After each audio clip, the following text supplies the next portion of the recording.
Gumagawa na raw ng hakbang ang Department of Agriculture para maagapan ang pagkaubos ng endangered na ngayong tawilis. Pero hindi lang daw tawilis ang dapat pagtuunan ng pansin dahil nakababahala na rin daw ang pagkaunti o pagkaubos ng galunggong. May report si Marisol Abduraman. Sa palengke ito sa Calaca, Batangas, may tilapia, bangus, dulong at samot-saring isda. Pero kahit kaninong tendera ka magtanong, walang mabibili ni isang tawilis. Sabi ng mga tendera dito, pabago-bago raw talaga ang dating ng supply ng isdang tawilis. Kaya kahit sinasabing malapit na itong maubos, ilang tendera dito ang ayaw maniwala. Oo nga. Sa red list ng International Union for Conservation of Nature, markado na ngayong endangered species ang tawilis. Bagay na sinang-ayunan ng ating Department of Agriculture. Pwede mo siyang sabihing endangered kasi ang liit nung kanyang ginagalawan. Dahil dito, ilang hakbang na ang ginawa para maagapan ang tuluyang pagkawala ng kaisa-isang freshwater sardine sa buong mundo. Kabilang na rito ang fishing closure.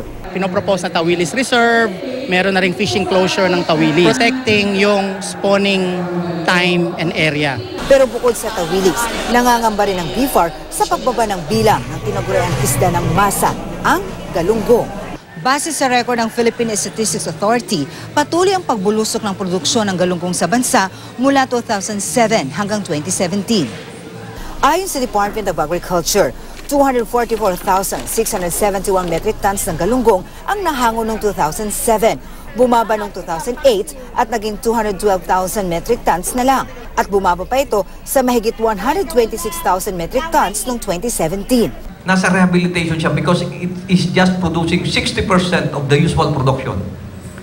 Then that's the time also we find a window na i-develop natin yung aquaculture natin. Dito nga sa Kamuning Public Market, umaabot na sa 200 pesos ang kada kilo ng galunggong.